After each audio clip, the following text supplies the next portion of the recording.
A continuación, vamos a recibir al señor Efraín Escudero Leiva. Él es biólogo de formación con especialidad en taxonomía y filogenética de hongos. Actualmente está finalizando su doctorado en ciencias en la Universidad de Costa Rica bajo la dirección de la doctora Priscila Chaverri con el tema taxonomía polifásica en hongos hipocreales de Rubiacea silvestre en Costa Rica, donde ha trabajado con líneas de investigación en control biológico, metagenómica y recientemente metabolómica bajo la guía de la doctora Giselle Tamaño. Él nos va a presentar la conferencia titulada Hongos endófitos de especies de Rubiacea silvestre como posibles agentes antagonistas con el ojo de gallo en café.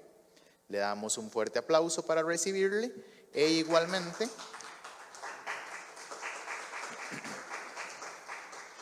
les recuerdo que al final se abre el espacio para preguntas. ¿Qué tal? Buenas tardes, muchas gracias por estar aquí. A continuación voy a platicarles un poco de lo que hemos estado trabajando en la última parte de lo que es la tesis de doctorado. Son dos proyectos, entonces a modo de introducción, primero explicarles qué son los hongos endófitos, ¿no? Los hongos endófitos son todos aquellos que viven dentro de los tejidos de las plantas, pueden estar en los tejidos como son las raíces, el tallo, las hojas, flores, frutos, semillas, es decir, en todos lados. Entonces, estos hongos endófitos se sabe que poseen la característica que le aportan varios beneficios a las plantas, como podemos ver aquí, lo que es el micoparasitismo, que es una característica muy atractiva para biocontrol. Lo que ven aquí en la fotografía es una hifa de un hongo patógeno enrollada por un hongo endófito bueno, por así decirlo. Y lo que pasa aquí es que hay una secreción de enzimas que van a degradar la pared del hongo patógeno para ser absorbido por el hongo benéfico. En esta fotografía de acá se ve un efecto que es la alotolerancia, que eso es una secuencia de 10 días en el cual las plantas que están señaladas con la flecha roja son plantas de arroz que fueron inoculadas con una combinación de endófitos y se ve claramente que hay una mejora en el crecimiento radicular y el crecimiento de la planta. También, por ejemplo, hay evidencia de que confiere resistencia a la sequía y a la recuperación de las plantas después de periodos prolongados de este fenómeno. Entonces, la idea viene básicamente de que en la naturaleza, en las áreas prístinas, las plantas tienen una gran comunidad de hongos endófitos que son con especies micoparásitas y entomopatógenas en comparación con aquellas plantas que están sujetas a sistemas intensivos, como por ejemplo el café o el cacao. Entonces, algunos ejemplos de estos hongos que conforman el orden hipocreales son, por ejemplo, la tricoderma, que es un hongo bastante famoso por su capacidad para biocontrolador o bioestimulante, pero también están, por ejemplo, los grupos de los cordyceps, que son especies entomopatógenas. Hay otras especies menos conocidas quizás, como son Cosmóspora, que este es un hongo bastante pequeñito, pueden ver la escala acá, que tiene la capacidad de ser parásito de hongos en un estado sexual. Entonces hay mucho por conocer de este grupo que es bastante colorido e interesante. Entonces nosotros estamos planteando buscar en la familia Rubiaceae, que es la familia botánica del café. Aquí en los trópicos se sabe que existen más o menos 13,000 especies, en Costa Rica hay 600 y pico, y bueno, ahí está en esa familia incluido lo que es el café. Entonces se sabe que hay una mayor afinidad, por así decirlo, de que las especies fúngicas puedan colonizar especies de plantas que están filogenéticamente relacionadas entre ellas. Es decir, pasarle especies de hongos positivos que son de las primas de café al café. Y bueno, ¿por qué? Bueno, aquí básicamente estamos en un país en el cual la producción cafetalera es sumamente importante, no solamente la parte del productor, sino la gente que va a colectar el café, los transportistas, hasta la parte de ventas, ¿no? Entonces, un mercado que aporta mucho a la economía, no solamente de Costa Rica, sino de toda Latinoamérica y demás países donde se produce este cultivo. Entonces, hay evidencia previa, esto fue en cacao, en el cual esta especie de tricoderma fue capaz de colonizar los tejidos internos de la planta y suprimir la expresión de un patógeno que se llama Corinespora cassicula, que afecta gravemente al cacao. Entonces la idea fue buscar hongos endófitos que pudieran ser utilizados para evaluarlos contra los patógenos como el ojo de gallo o el anthracnosis, ¿no? Aquí ya tenemos una colección más o menos de 1000 aislamientos en el Ciprona. Estos provienen de 49 especies diferentes de rubiácea, colectados a lo largo y ancho de Costa Rica. Y tenemos acá una selección de 44 hipocreales. Entonces, los ensayos que van a ver a continuación los hemos estado realizando contra el patógeno de café, Mycena citricolor, que causa la enfermedad que se conoce comúnmente como ojo de gallo. Entonces, el ojo de gallo es una enfermedad que ataca la parte foliar y también la parte de los frutos del café. Entonces, crea unas manchas donde se generan los pseudopilios, que son estas estructuras microscópicas que ayudan a reproducir y a propagar la enfermedad. Entonces, cuando la enfermedad es bastante seria, esta es particularmente importante en épocas de lluvia. Mientras más lluvia, más enfermedad de este tipo hay. Lo que ocurre es que la planta queda completamente defoliada y pues obviamente sin hojas no hay fotosíntesis, sin fotosíntesis no hay fruto y sin fruto pues no hay café. Entonces, estas gráficas que ven acá son resultados de ya un ensayo de antagonismo realizado a nivel in vitro en laboratorio en placas Petri, en el cual probamos estas especies de hongos endófitos y también probamos algunos fungicidas comerciales. Entonces, estos dos primeros paneles son en escala de las X, tenemos los días, y aquí en la Y tenemos el crecimiento radial de la micena en presencia de alguno de estos tratamientos. Entonces, podemos ver que hay especies como tricoderma que pueden ser capaces de detener el crecimiento radial al tercer día. Obviamente, los fungicidas comerciales inhiben por completo el crecimiento de micena desde el día 0, ¿no? Pero hay unos que sí permiten su crecimiento. Este de acá es micena creciendo solo, es un control. Y tenemos aquí, por ejemplo, la gráfica, pero ahora expresada en porcentaje de inhibición del patógeno.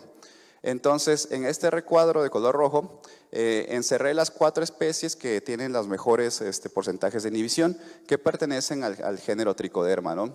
Y podemos ver que la escala de inhibición podría estar muy similar a alguno de los fungicidas comerciales, con lo cual podemos aportar de que podrían ser estrategias simultáneas, ¿no? Una característica interesante es la capacidad del micoparasitismo. Entonces, lo que ven aquí en flechas de color oscuro son estructuras de micena completamente sanas. Ellas se caracterizan por una estructura llamada fíbula, que es esto que está acá, y se ven las células bastante definidas. En cambio, cuando se ponen en conjunto con algunas tricodermas, lo que observamos es un enrollamiento de las hifas, es decir, una estrangulación y por ende la inhibición del patógeno. Entonces, seleccionamos estas 2 especies de tricoderma para llevar los experimentos a planta.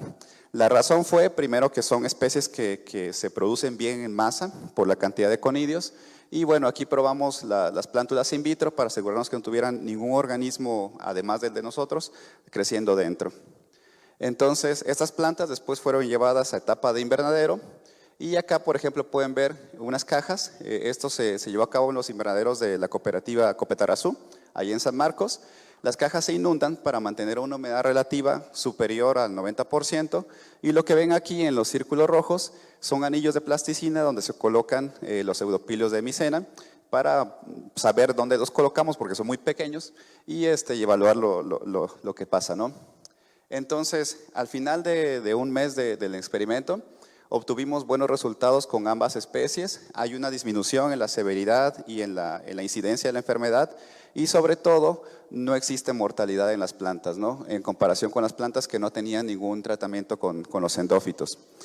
Entonces, estos son resultados alentadores y bueno, aquí de esto nacen muchas más preguntas. Quizás de las preguntas más interesantes es cómo funciona esto, ¿no?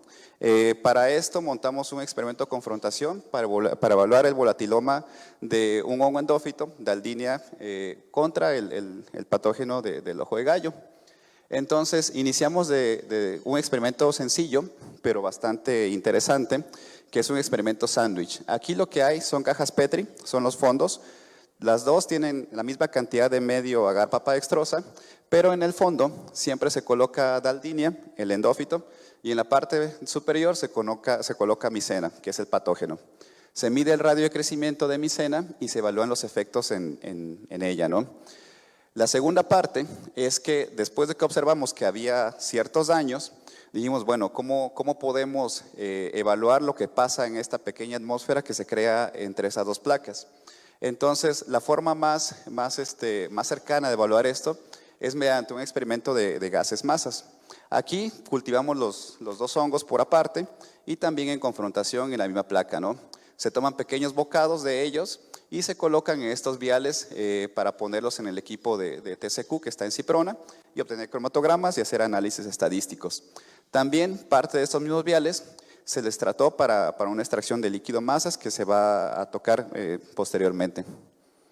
Entonces, aquí en esta lámina pueden observar, aquí en el índice A tenemos a daldinia, el hongo endófito, en el B tenemos a la micena, y lo que ocurre, aquí puede ver en D cómo están las hifas enrolladas y como quemadas por los efectos de los gases del endófito.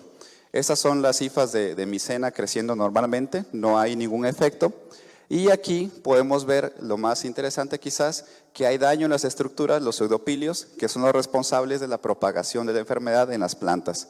Entonces, nosotros tomamos células de aquí y también pseudopilios para ponerlos en placas nuevas y ya no pierden la capacidad de crecer, ¿no? Entonces, hay una inhibición, un daño bastante considerable y el patógeno ya no se expresa.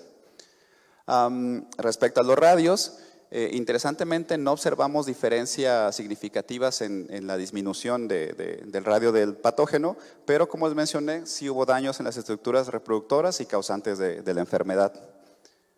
Entonces, respecto al experimento, ya con el equipo, el gases masas, aquí se corrieron dos tratamientos, el que es Headspace, es decir, es un análisis que va casi que directo al equipo, y el SPIME Headspace, que tiene la ayuda de una cinta. En la mañana mi compañera Viviana presentó una explicación bastante interesante de cómo funciona esta tecnología, ¿no? Entonces, las diferencias es que esta tecnología es un poco más sensible, ya que puede absorber y obtener un cromatograma más rico, ¿no? Más abundante. Sin embargo, este experimento permite ver lo que más o menos pasa en realidad en una pequeña atmósfera. Estos son cromatogramas provenientes del experimento con cinta del SPIME. Entonces, aquí en la parte superior podemos ver cómo se ven los picos de esta región provenientes de daldinia contra los picos que produjeron aquellos discos provenientes del experimento donde estaban ambos confrontándose, ¿no? Entonces se observan bastantes diferencias. Ya para analizar estas diferencias nos vamos a la parte metodológica, en el cual nosotros obtenemos los datos, hacemos conversiones. Estas conversiones tienen que pasar por varios procedimientos. Vamos a utilizar una plataforma que se llama GNPS, que es el Global Natural Products Social, la Sociedad de Productos Naturales Global, que es un proceso, digamos, que automatizado para el tratamiento de los datos. Y hoy también ocupamos este software que se llama MZMine, que nos da una tabla que puede ser después subida para trabajar con esta plataforma GNPS. Entonces, también hay archivos de formato CDF, con los cuales nosotros trabajamos de alguna forma manual, ¿no? Aquí se hace la identificación o la anotación de los posibles compuestos que están presentes en cada uno de los experimentos y después se transforma en archivos SV para formar una tabla manual, ¿no? Que contiene tanto los tiempos de retención como cada una de las muestras individualmente. Esto se analiza con el software R, se normaliza, estandariza y obtenemos la parte estadística. Entonces, aquí como pueden ver, tenemos de este lado lo que es el resultado de ANOVA para el experimento de Headspace. Entonces, acá son los picos compartidos que se obtuvieron. Obviamente son pocos porque no es una técnica tan sensible como les mencioné anteriormente, en comparación, por ejemplo, con el ANOVA resultante de la cinta con el Headspace, ¿no? Entonces, aquí lo interesante es observar los picos en 14.11 y 14.15, que hay un pequeño desfase de segundos, pero es básicamente el mismo compuesto, al igual que en 1352 y 1354. Entonces, aquí podemos observar ya pequeñas diferencias, por ejemplo, en la comparación entre los grupos de Daldinia y el challenge, ¿no? El experimento de confrontación, donde podemos ver que algunos de los compuestos se van exacerbando para la parte donde están ambos ocurriendo. Entonces, para la estadística multivariada, esto solamente se pudo hacer con SPIME por la cantidad de picos o compuestos que arroja. Entonces, aquí observamos algo interesante, que sale, por ejemplo, este compuesto aquí en la parte de componente 1, que es el mismo que vemos en el ANOVA, tanto para el Headspace como para la cinta con Headspace. Y al ser un experimento, un ensayo, no, una metodología no categorizante, es necesario hacer un ensayo un poco más robusto, por lo cual se recurre a esta técnica que se llama PLCDA. Entonces, el PLCDA básicamente aquí sí tenemos las etiquetas de clases, es decir, le decimos a la parte estadística cuáles muestras pertenecen al grupo de las Ds y cuáles pertenecen al grupo de las DM. Entonces, aquí ya podemos ver que hay un agrupamiento de nuestras muestras en dos categorías, que son el experimento, y nos arroja las variables importantes en la proyección. Entonces, aquí interesantemente, por ejemplo, podemos ver que no nos está arrojando aquel compuesto en 1354. Entonces, aquí en esta tabla resumimos los compuestos, tanto para SPIME como para el Headspace, y podemos ver si este compuesto abunda o se suprime en cada uno de ellos, ¿no? Aquellos valores que dicen ND es que no fueron detectados en la prueba de Headspace. Y este de acá se señala, por ejemplo, sí resultó importante en la prueba de ANOVA para Headspace, más no para la prueba de ANOVA de SPIME con Headspace, ¿no? Entonces, estos compuestos han sido anotados con ayuda del índice de retención, índice de Kovacs, y se han estado comparando con las bases de Adams y del NIST, ¿no? Para corroborar su identidad. Entonces, tenemos estos compuestos de acá. Y este trabajo se sigue todavía realizando, estamos siguiendo con el análisis de datos, falta analizar la parte automatizada con el GNPS y como les comenté, la parte de líquido masas, lo interesante es que pusimos unas gotitas, unos 10 microlitros de los compuestos extraídos y la micena continúa creciendo, por lo cual corroboramos que aquello que inhibe o que ataca al patógeno eventualmente es volátil porque se perdió en el proceso de la extracción. Entonces, el experimento Headspace, bueno, es quizás lo más real para explicar los efectos que se ven, y de los compuestos que tenemos registrados, que son terpenos, se han reportado en otros hongos y otros organismos con capacidades antifúngicas, antibacterianas y nematicidas, ¿no? Entonces, estos compuestos en la naturaleza tienen la capacidad de enviar mensajes, ¿no? Tanto atraer como polinizadores, como rechazar posibles patógenos, ¿no? Entonces, hay muchas preguntas todavía acerca de qué hacen los terpenos en la naturaleza, pero ahí se va trabajando. Para finalizar, les tengo un pequeño video, no sé si funciona. A ver. Sí. Este es un time-lapse, un video en secuencia de tiempo. Son 10 días más o menos, entonces aquí en la parte derecha tenemos a micena y en la parte izquierda tenemos a Daldinia. Están creciendo una placa con medio papa extraosagar y bueno, en algún momento del tiempo van a llegar a chocar y no hay crecimiento por parte del patógeno, ¿no? Tampoco lo hay por parte del endófito. Y sería todo lo que tengo para mostrarles el día de hoy y quisiera agradecer a toda la gente que ha ayudado en el proceso de esta tesis, a la gente en Ciprona, a Víctor, a Lorena, a la profesora Giselle, a doña Rosaura, a toda la gente que siempre colabora con algunas cosas que tenemos que hacer. Copetarrazú por financiamiento, Cenibiot para la parte de plantas, la Escuela de Biología y bueno, toda la gente que aporta el dinero para llevar a cabo estas investigaciones.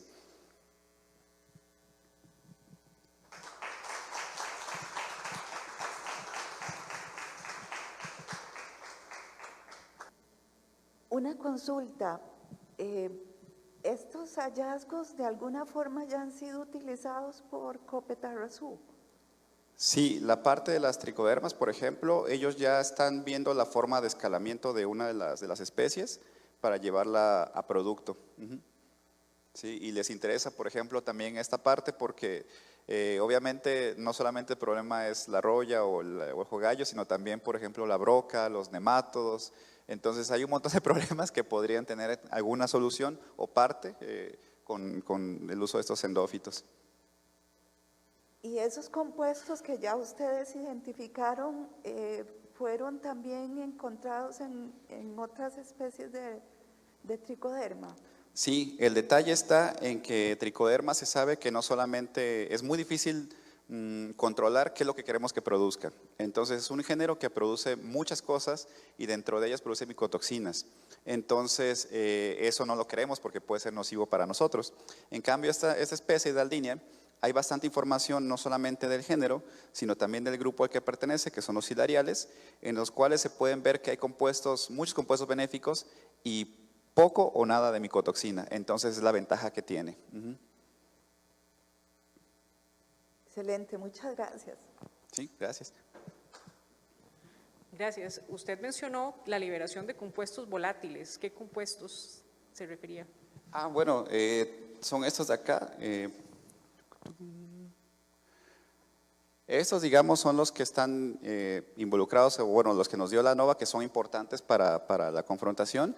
Y, por ejemplo, todos estos de acá que tienen la flecha hacia arriba, podemos ver que es una mayor cantidad en el experimento de confrontación. Entonces, algo está ocurriendo con la daldinia que hace que se exacerben los compuestos y se supriman o sean en menor cantidad cuando está creciendo sola.